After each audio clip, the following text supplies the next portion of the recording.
Hi, this is Lady C, and welcome to another episode of The Critical Thought. In the upcoming podcast, you're going to meet a young man named Lonnie. Lonnie contacted us back in February. Very interesting young man. He's 20 years old.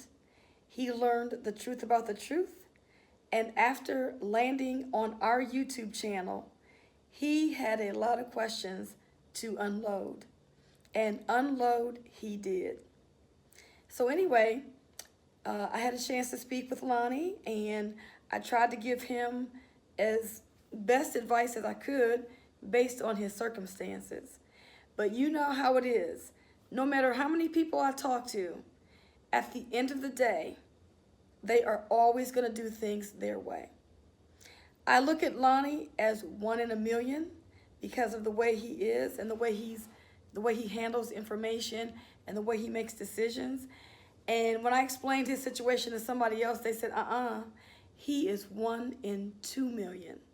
And I can definitely tell you, Lonnie's going to tell you some things in this video, but the disclaimer is don't try this at home, because only a person like Lonnie is going to be able to fall down, get up, and stand up like he never fell down.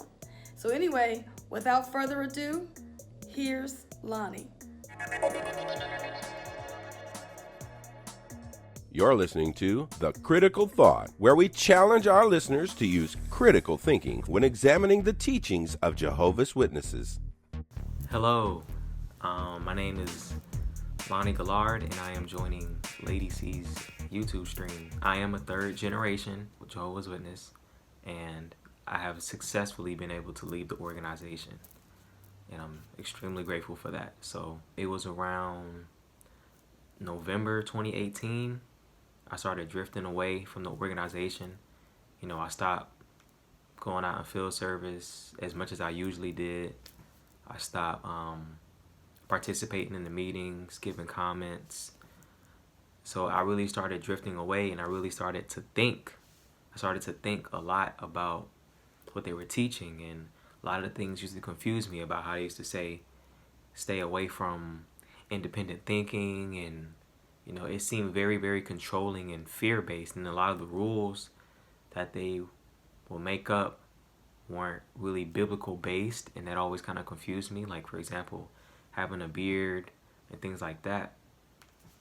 And those things just really start me thinking about, my future as a Jehovah's Witness. Keep in mind, I'm only 20 years old, okay? So I know I look young.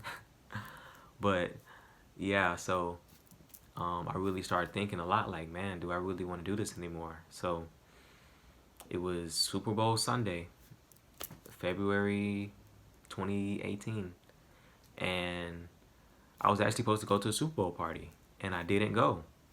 And it's crazy because I wanted to go, and I wanted to go watch the game with my friends, but I was like, something was like, I'm not feeling it. I'm going to stay home.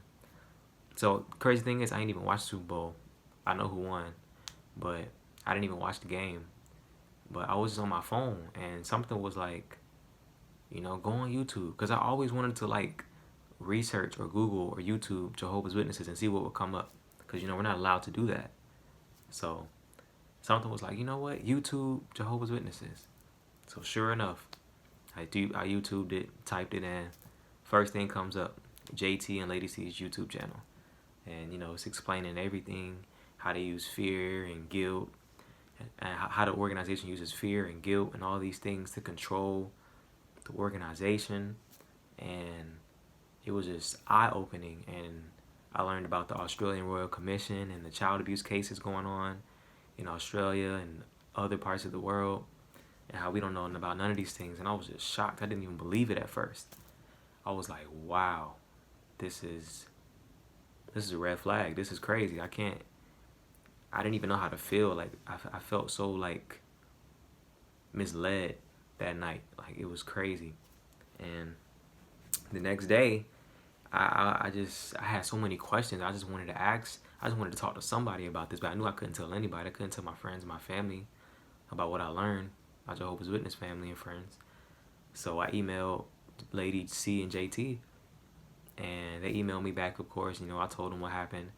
And then gratefully, I was able to speak with Lady C and talk with her.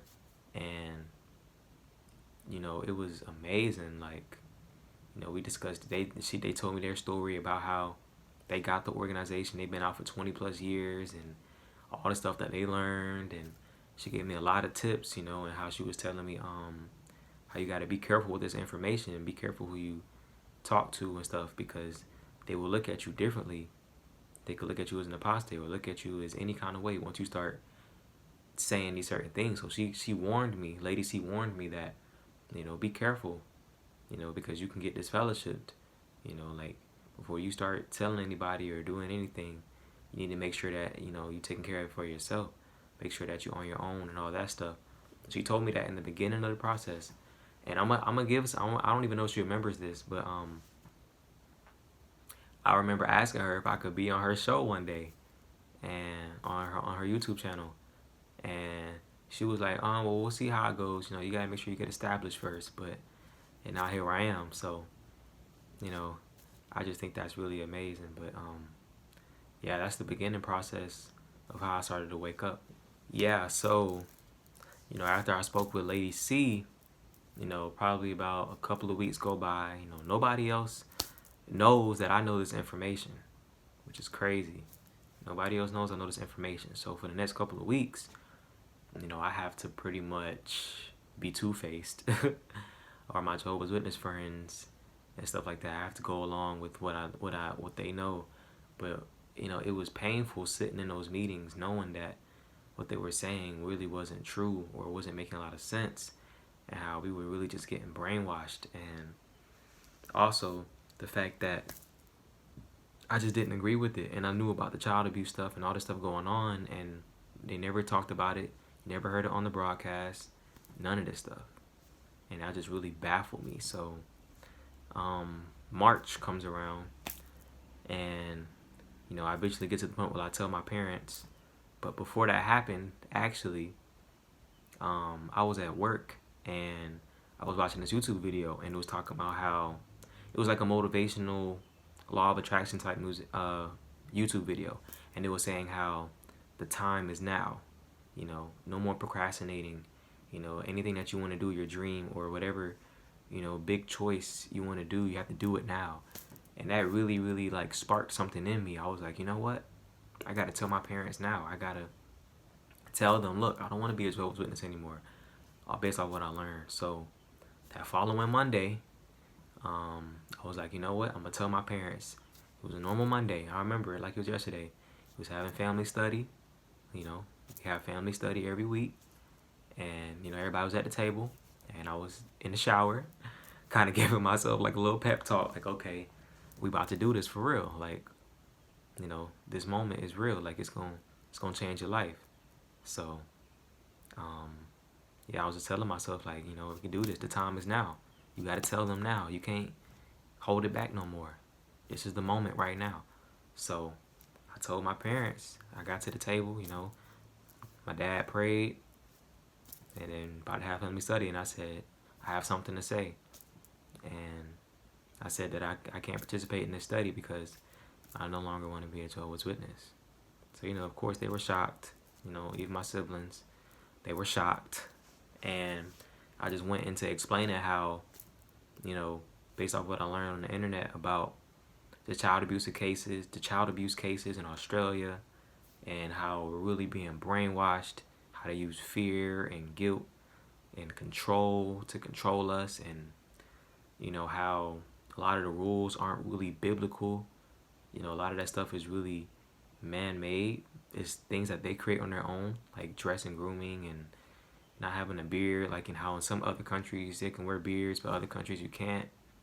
To me, it should be one accord. If it's one religion, it should be one accord, but other places can do other things based on a tradition. But the Bible says, it's a scripture that says, you should not cut your facial hair. So it's like contradicting. That confused me. And, my parents, they didn't really understand. They was trying to reason with me and understand where I was coming from. My mom seemed to be more, I guess, more apparent with sticking with, what the organization say. And my dad was more so trying to hear where I was coming from, but at the same time, I could tell they was confused, and they was like, well, do you know these people on the internet? How do you really trust what they're saying? And to me, it just felt like it was right. What I was learning and what I was reading about just felt true, because in that moment, I realized that now I understand why they don't want us on the internet researching stuff about the organization. It's just like a restaurant, and they have reviews. You want to go online, you want to know about the restaurant, what do? You do a review. You ask people about it. Hey, you been to this restaurant? Same thing with the religion, but they don't want you doing that. They don't want you on the internet typing in stuff. Only if it's on their website. Only if it's coming from their website. They want you to find information. To me, that seems sketchy. You always need an outside opinion, you know? So, you know, my parents, they were really confused, and they didn't really understand, and the conversation got really, I won't say it went left, but it was just really big disagreement. And I just knew everything was going to be different from that moment. You know, the next day, I cried for like 15 minutes, just crying, because I just knew how immense that decision was. You know, and of course my parents said they would get the elders involved. That was like their first reaction. Oh, we got to call the elders, you know, so they can talk to you. That's usually the first reaction. Anything happens, call the elders. Ironic, right? But, you know, that next day when I cried, I just knew like my whole life is going to change. Everything is going to be different. Now that I put it out there, now that I put myself out there, everything is going to be different. So, you know, it was a real moment. I didn't know how to feel, you know. It was kind of scary sometimes. But yeah, so fast forward a little bit, the elders come sit down and talk with me. We talked for like an hour and some change, and they were pretty much just trying to understand where I was coming from. Okay, so, you know, I was explaining to them what I learned. Same thing with my parents, you know, about the child abuse cases, and how, you know, even with the politics, the United Nations, the Jehovah's Witness organization had a 9-year association with the United Nations, and the United Nations said that you didn't have to sign no contract or any affiliation with us in order to spread more awareness about the religion, because that's why the Jehovah's Witnesses said that they signed an agreement with the United Nations to spread more awareness. But the United Nations says you didn't have to do that, and they did that they had that contract for 9 years. You can look this up. And to me, that was just baffling. Like, if we're supposed to stay away from politics, why are they interfering with the United Nations? That was another red flag, and I explained that point. And then I talked about just like the non-biblical rules and stuff that they make up that don't really make sense. Like, and you know, even when I was telling them about the child abuse cases, that's what really struck one of the elders. They couldn't believe that. They was like, what? Like, so do you know these people? Like, do you know who made this article? I'm like, no. You can literally go on the government website. You can look it up for yourself. I had my phone. I was like, I could show you. They was like, no. I don't need to read it. I don't need to see it. And that just showed me how closed-minded they were. They didn't even want to see the proof. They could literally pull it up on their own phone and see it for themselves. So, you know, the conversation was long, and they were pretty much just trying to convince me, you know, to really think about my decision and think about how my parents would feel, trying to guilt trip me and all this stuff, and think about how Jehovah would feel, and it didn't make sense. And by the way, I'm not atheist. Like, you know, I believe in God, you know, the universe. I feel like God is within us. So when they were saying those things because I don't believe in looking at God as a person judging us. I don't believe in that. So to me, that didn't even make sense. But yeah, so I could just tell they weren't really open-minded trying to see where I was coming from, because they was trying to hammer me with every scripture and all of this stuff, you know. And I just was like, no, like, that doesn't make sense. I'm not going to change my opinion based off what I learned. So, you know, they really told me to pray on the situation and think about it. But I already had my mind made up. I already knew, like, I can't go back. I can't support this organization. I can't do it. So, you know, that happened. Talked to elders for like an hour. Then next week, they came back again, and we discussed. And it was like, so do you still feel the same way? And I was like, yes. The conversation was a little bit more brief. But they gave me like an article to read. And they was pretty much like, well, if you still feel the same way, you can put in your letter, put in your disassociation letter. So put in my disassociation letter. This is where it gets funny. So like, I wrote my letter, right, and it was short. It was short and it was sweet, and it was like one sentence. So it was like, peace and love, stay woke. That's exactly what I put in the letter. So I gave it to him. I remember it was a meeting night, and I put it in an envelope. I gave it to him. Like, here you go, your letter. And it was like, thank you. And they was like, are you gonna come to the meeting? I was like, nope. No point in me going to the meeting. So yeah, put in the letter. And then after that, it was just official. And then my parents told me, this was early March, my parents told me I had to the end of the month to be out, March 31st. So I was looking for apartments, working on getting my stuff packed up, getting out the house. Fast forward, March 31st comes. I packed my stuff up. Instead of getting an apartment, I got an Airbnb with like a roommate. So Airbnb is like a service where you can like find, you can rent a room or like a home or apartment or whatever, and you pay for how long you want to stay. It's like a hotel, but like not like a hotel. It's called Airbnb. So I did that. I moved out, got all my stuff packed out. My parents, they told me they loved me, all that good stuff, and I knew everything was different. It's a new journey. I ain't never did this before, so yeah. So that happens, and I moved out, and everything was going good in the Airbnb at first. So then, I learned that the guy, based off my other roommates, learned that the guy was illegally renting out the place. So things started going downhill. The manager people left a note on our door saying that everybody that's supposed, because they found out too, everybody that's supposed to be out by their specific date has to get out. I was only staying for a couple of weeks. I got my own apartment, but it was taking a little bit longer than I expected. So I ended up staying longer than my projected stay.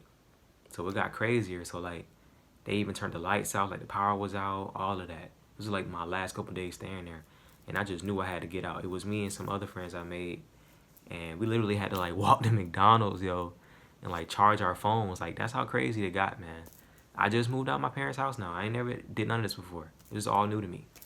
I had to go to McDonald's and charge my phone. Like, it was crazy. No lights, But one of the people that was working with us, because they filed a court case on the guy who was renting out the apartment illegally, and one of the people was helping us. So he brought like flashlights and stuff like that. So I was grateful for that. So on the last day I stayed there, I was like, I got to get out. So I got myself another Airbnb, moved out, got into a nice, beautiful place, nice home, staying with a roommate. He's pretty cool, and it's been working out smooth for there. And as of right now, I start college. Well, I'm in college, but I start back class next week. So I'm in school for culinary arts, and I graduate this year, and I also work at a vegan restaurant. So just little things about myself. So I've been working on that, working on my own vegan baking business / poetry. So that's what I'm working on now. But yeah, it's definitely been a journey, for sure. So that's how it was when I moved out, and I told my parents. But I recently was able to also get a car. My dad's cousin, he has a dealership. He's not a Jehovah's Witness, actually, and that's the only thing I also want to talk about too. He helped me be able to get a car. He understand my situation, me moving out and all of this stuff. So I have a few non-Jehovah's Witness family members that used to be witnesses, and they were very concerned, and they kind of been through the whole process, getting disfellowshipped or anything like that. So they know.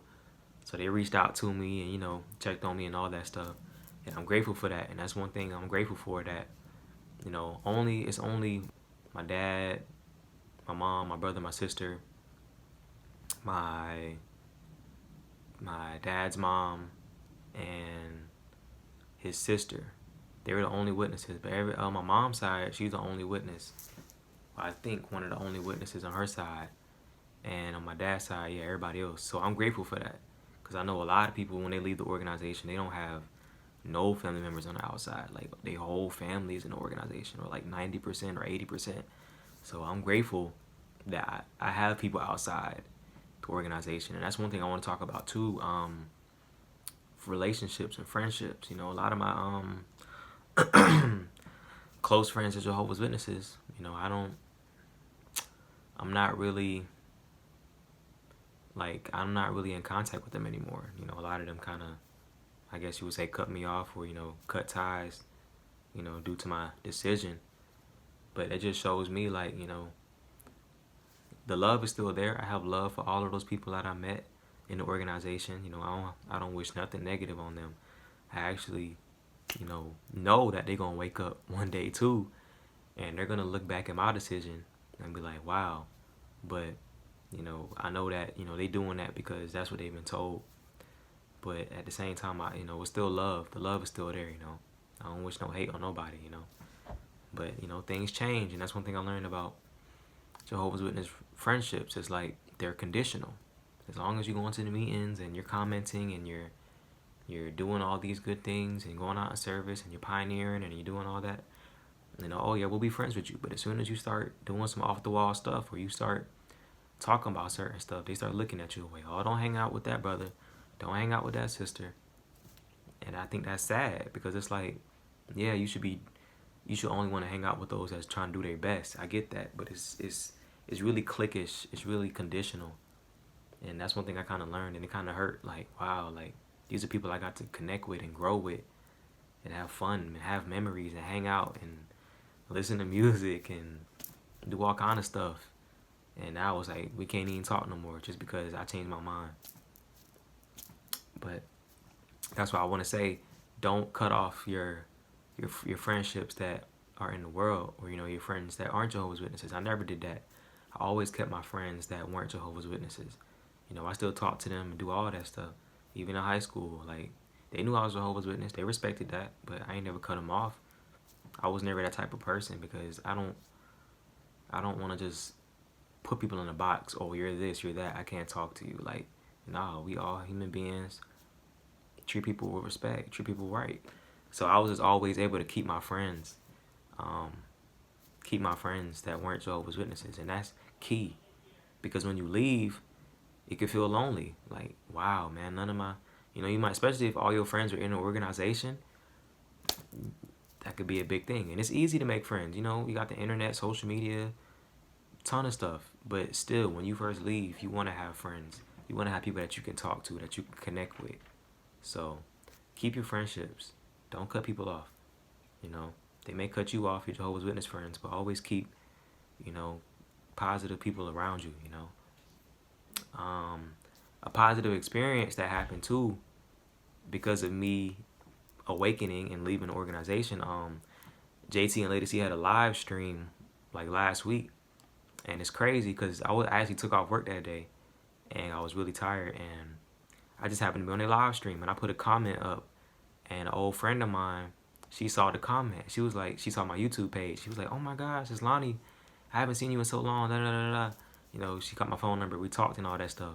And she was telling me how, like, nearly almost a lot of her Jehovah's Witness family is, like, out of the organization. She was able to help them. And I'm like, wow. Like, and it's crazy because, like, we used to go to the same congregation a couple years ago. And it's like, wow, like, what's the chances of that happening? Like, you know, I believe that there's no such thing as a coincidence. Everything happens for a reason. So I was meant for that to happen. So that was another great thing that happened just because of me being on my journey. So yeah, if there's any three things that I've learned throughout this whole journey, if I had to narrow it down, it would probably be, one, gotta have courage. Courage is so important, because I always knew I was different, and I always felt like I was different. I never really felt like I fit in with being a Jehovah's Witness. I always felt like I was an outcast. But yeah, like, just being courageous. Gotta be courageous. You gotta stand up for what you believe in.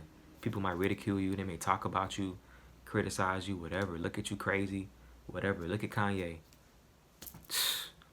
I mean, he's one of my favorite artists, and, you know, a lot of people say what he said was kind of controversial, you know, but I see his perspective. But for him to do what he did, he had courage, And that's what I want to say. You got to have courage. Like, never be afraid to say how you feel. Speak your mind. Because you never know. You might be inspiring somebody else out there to do the same thing.